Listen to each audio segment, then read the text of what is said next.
Efek yang diperdagangkan di pasar modal. Pasar keuangan merupakan penghubung antara unit defisit dengan unit surplus dan merupakan jantung dari sistem keuangan karena kemampuannya menarik dana masyarakat dan mengalokasikan kembali tabungan tersebut dalam bentuk pinjaman ataupun investasi. Pasar keuangan terdiri dari pasar uang dan pasar modal. Yang pertama ada pasar uang. Pasar uang itu adalah merupakan sarana investasi dan mobilisasi dana jangka pendek. Kehadiran pasar uang dilatar belakangi dengan adanya kebutuhan untuk mendapatkan sejumlah dana dalam jangka pendek yang sifatnya harus dipenuhi dengan segera.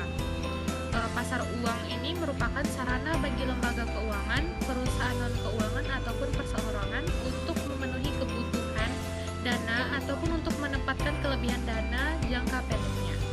Pasar uang merupakan tempat di mana kegiatan permintaan dan penawaran surat-surat berharga dengan jangka waktu jatuh tempo kurang dari 1 tahun saling bertemu.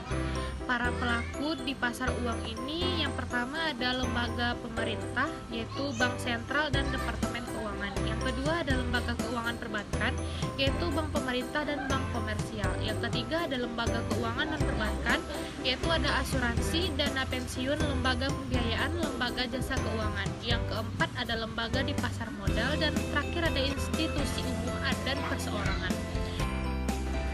Fungsi pasar uang yaitu yang pertama bagi pihak yang membutuhkan dana. Fungsinya yang pertama untuk memenuhi kebutuhan dana jangka pendek, yang kedua untuk menjaga likuiditas jangka pendek, yang ketiga untuk memenuhi kebutuhan pasar modal kerja, yang keempat untuk memenuhi kebutuhan kalah clearing.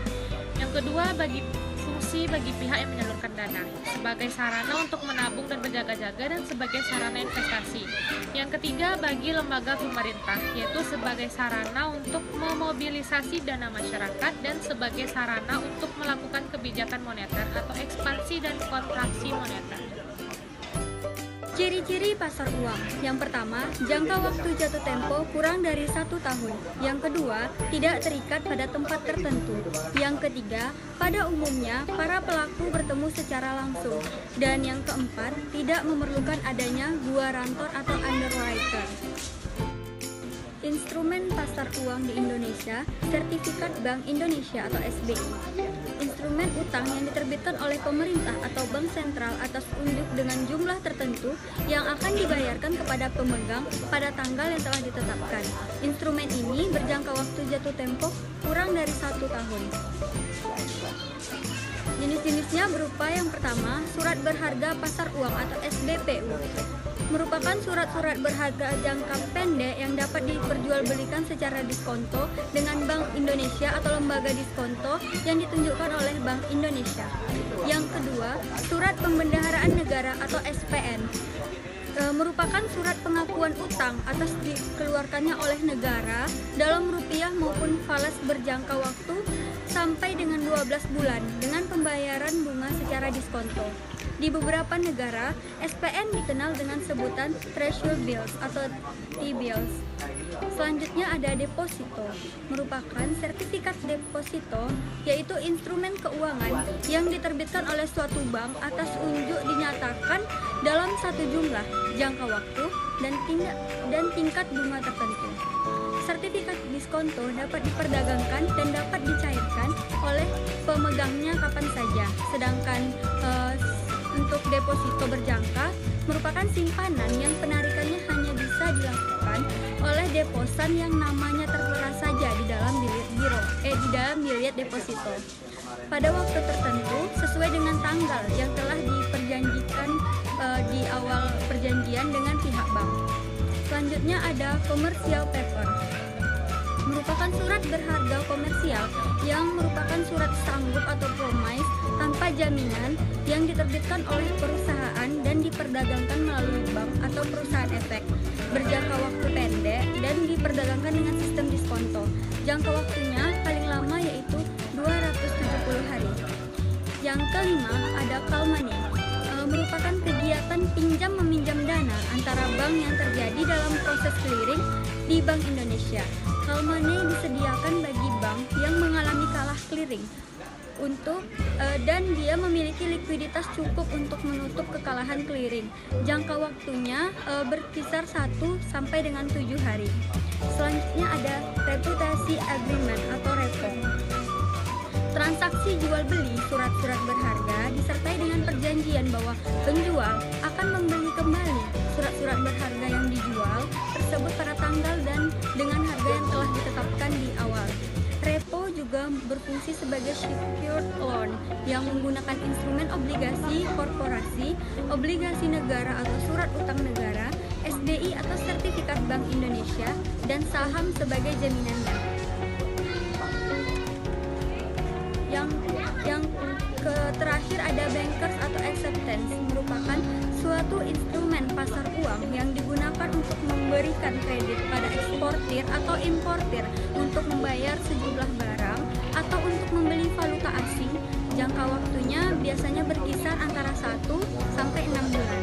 Bunga sekuritas didapatkan dengan sistem diskonto, di mana bunganya dibayarkan di muka berupa diskon terhadap nilai nominalnya. Selanjutnya indikator pasar uang. Yang pertama, suku bunga pasar uang antar bank dalam bentuk rupiah. Tingkat bunga yang dikenakan oleh bank terhadap bank lain dalam hal pinjam meminjam dana dalam bentuk rupiah. Yang kedua, volume transaksi pasar uang antar bank dalam rupiah. Itu jumlah transaksi antar bank dalam pinjam meminjam dalam bentuk rupiah. Yang ketiga, suku bunga pasar antar bank dalam US dollar, yaitu tingkat bunga yang dikenakan oleh bank terhadap bank lain dalam hal pinjam meminjam dana dalam bentuk US dollar. Yang keempat, volume transaksi pasar uang antar bank dalam US dollar, yaitu jumlah transaksi antar bank dalam hal pinjam meminjam dalam bentuk US dollar. Yang kelima, JIBOR, yaitu Jakarta Interbank Offer Rate, yaitu suku bunga yang ditawarkan untuk transaksi pinjam meminjam antar bank. Yang keenam, suku bunga deposito rupiah, yaitu tingkat bunga yang diberikan para deposan yang mendepositokan uang dalam bentuk rupiah. Yang ketujuh, bunga deposito US dollar, tingkat bunga yang diberikan para deposan yang mendepositokan uangnya dalam bentuk US dollar. Yang ke-8 yaitu nilai tukar rupiah atau kurs, harga suatu mata uang terhadap mata uang lainnya atau nilai dari suatu mata uang terhadap mata uang lainnya. Yang ke-9, suku bunga kredit tingkat, yaitu bunga kredit yang dikenakan bank untuk lembaga keuangan lainnya kepada para kreditor. Yang ke-10, inflasi kenaikan tingkat harga barang dan jasa secara umum atau terus-menerus suatu waktu tertentu. Yang ke-11, indeks harga konsumsi atau IHK, angka indeks yang menunjukkan tingkat harga barang dan jasa yang harus dibeli konsumen dalam suatu periode tertentu. Yang ke-12, sertifikat Bank Indonesia atau SBI, itu instrumen investasi jangka pendek yang bebas risiko. Selanjutnya yaitu pasar modal. Undang-Undang Nomor 8 Tahun 1995 tentang pasar modal menyebutkan bahwa pasar modal merupakan suatu wadah untuk melakukan transaksi perdagangan berbagai instrumen keuangan jangka panjang seperti surat utang atau obligasi, ekuitas atau saham, dana reksa, instrumen derivatif maupun instrumen lainnya. Transaksi jual beli efek pasar modal dilakukan di bursa efek, yaitu pihak yang menyelenggarakan dan menyediakan sistem atau sarana untuk mempertemukan penawaran jual beli efek pihak-pihak lainnya dengan tujuan memperdagangkan efek di antara mereka.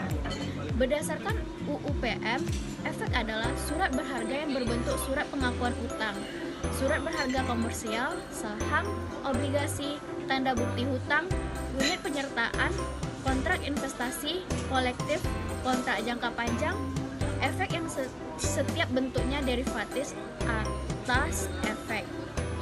Adapun efek-efek yang ditransaksikan di pasar modal di Indonesia yaitu yang pertama saham, yang kedua obligasi, yang ketiga derivatif, yang keempat unit penyertaan dana reksa, yang kelima exchange traded fund, yang keenam efek beragam aset, yang ketujuh dana investasi real estate. Saham merupakan jenis efek yang paling sering dipergunakan oleh Epimen untuk memperoleh dana dari masyarakat dan juga merupakan jenis yang paling populer di pasar modal. Jenis saham berdasarkan hak klaim. Yang pertama, saham biasa. yaitu dividen hanya akan diterima jika disetujui dalam RUPS, memiliki hak suara dalam RUPS, memiliki hak terakhir atas pembagian dividen serta aset perusahaan saat likuidasi, memiliki hak untuk mengalihkan kepemilikannya kepada pihak lain. Yang kedua, saham preferen. Tidak memiliki hak suara dalam RUPS, memiliki hak untuk menerima dividen dalam jumlah yang tetap setiap tahunnya, memiliki hak terlebih dahulu atas pembagian dividen serta aset perusahaan saat likuidasi, memiliki hak untuk mengkonversikan kepemilikannya menjadi hak biasa. Adapun jenis-jenis saham preferen yaitu pertama, participating preferred, yaitu saham preferen partisipasi, yaitu pemegang saham memperoleh partisipasi atas sisa laba setelah dibagikan kepada pemegang saham preferen dan saham biasa. Yang kedua, participating non-preferred, yaitu pemegang saham tidak memperoleh partisipasi atas sisa laba setelah dibagikan kepada pemegang saham preferen dan saham biasa. Yang ketiga, kumulatif preferen, yaitu saham preferen kumulatif. Dividen yang tidak dibayar dalam 1 tahun harus dibayar dalam tahun berikutnya sebelum laba dapat dibagikan kepada pemegang saham biasa. Jika direktur tidak mengumumkan dividen pada tanggal pembagian dividen biasa, maka dividen itu disebut sebagai terlewat atau passed. Setiap dividen yang terlewat atas saham preferen kumulatif merupakan dividen tertunggak. Yang keempat, non-kumulatif preferen, yaitu saham preferen non-kumulatif. Saham preferen non-kumulatif jarang diterbitkan kepada dividen yang terlewat akan hilang selamanya. Bagi pemegang saham preferen dan penerbit saham ini tidak dapat dipasarkan. Yang kelima, convertible preferred, saham convertible, yaitu pemegang saham dapat menurut opsinya menukar saham preferen menjadi saham biasa pada resiko yang telah ditentukan sebelumnya. Selanjutnya, jenis saham berdasarkan bentuk kepemilikannya. Yang pertama, saham atas unjuk. Pada saham berikut tidak termasuk nama pemiliknya, agar mudah dipindah tangankan dari satu investor ke investor lainnya. Secara hukum, pada pemegang saham tersebut, maka dialah sebagai kepemiliknya dan berhak untuk ikut hadir dalam RUPS. Yang kedua yaitu saham atas nama, yaitu merupakan saham yang ditulis dengan jelas siapa pemiliknya, di mana cara peralihannya harus melalui prosedur tertentu. Saham atas nama, seluruh sahamnya ini merupakan saham atas nama. Imbal hasil investasi saham. Yang pertama, dividen. Dividen merupakan pembagian keuntungan yang diberikan perusahaan dan berasal dari keuntungan yang dihasilkan perusahaan. Yang kedua, capital gain, merupakan selisih antar harga beli dan harga jual. Yang ketiga, saham bonus, yaitu saham yang dibagikan secara cuma-cuma kepada pemegang saham sesuai dengan proporsi kepemilikan sahamnya. Selanjutnya, obligasi. Obligasi merupakan surat utang jangka menengah panjang yang dapat ditindaklanjuti yang berisi janji dari pihak yang menerbitkan untuk membayar imbalan berupa bunga pada periode tertentu dan melunasi pokok utang pada waktu yang telah ditentukan kepada pihak pembeli obligasi tersebut. Selanjutnya yaitu reksadana. Reksadana merupakan salah satu alternatif investasi bagi masyarakat pemodal, khususnya pemodal kecil dan pemodal yang tidak memiliki banyak waktu dan keahlian untuk menghitung risiko atas investasi mereka. Reksadana dirancang sebagai sarana untuk menghitung atau menghimpun dana dari masyarakat yang memiliki modal, mempunyai keinginan untuk melakukan investasi, namun hanya memiliki waktu dan pengetahuan yang terbatas. Selain itu, reksadana juga diharapkan dapat meningkatkan peran pemodal lokal untuk berinvestasi di pasar modal Indonesia. Efek derivatif merupakan efek turunan dari efek utama, baik yang bersifat penyertaan maupun tetap. Efek turunan yang dapat berarti turunan langsung dari efek utama maupun turunan selanjutnya. Derivatif merupakan kontrak atau perjanjian yang nilai atau peluang keuntungannya terkait dengan kinerja aset lain. Aset lain ini disebut juga dengan underlying asset. Dalam pengertian yang lebih khusus, derivatif merupakan kontrak finansial antara dua atau lebih pihak-pihak guna memenuhi janji untuk membeli atau menjual aset atau komoditas yang dijadikan sebagai objek yang diperdagangkan pada waktu dan harga yang merupakan kesepakatan bersama antara pihak penjual dan pihak pembeli. Adapun nilai di masa mendatang dari objek yang diperdagangkan tersebut sangat dipengaruhi oleh instrumen induknya yang ada di spot market. Instrumen derivatif yang terdapat di bursa efek adalah derivatif keuangan atau financial derivative. Derivatif keuangan merupakan instrumen derivatif di mana variabel-variabel yang mendasarinya adalah instrumen-instrumen keuangan yang dapat berupa saham, obligasi, indeks saham, indeks obligasi, mata uang atau currency, tingkat suku bunga, dan instrumen-instrumen keuangan lainnya. Instrumen-instrumen derivatif sering digunakan oleh para pelaku pasar atau pemodal dan perusahaan efek sebagai sarana untuk melakukan lindung nilai atau hedging atas portofolio yang mereka miliki. Selanjutnya yaitu option. Option adalah kontrak resmi yang memberikan hak tanpa adanya kewajiban untuk membeli atau menjual sebuah aset pada harga tertentu yang ditetapkan atau strike price dalam jangka waktu tertentu. Jenis opsi yang pertama ada call option, dan ada put option. Selanjutnya ada EBA atau efek beragun aset. Efek beragun aset adalah surat berharga yang diterbitkan oleh penerbit berdasarkan aset keuangan yang dialihkan oleh kreditur asal.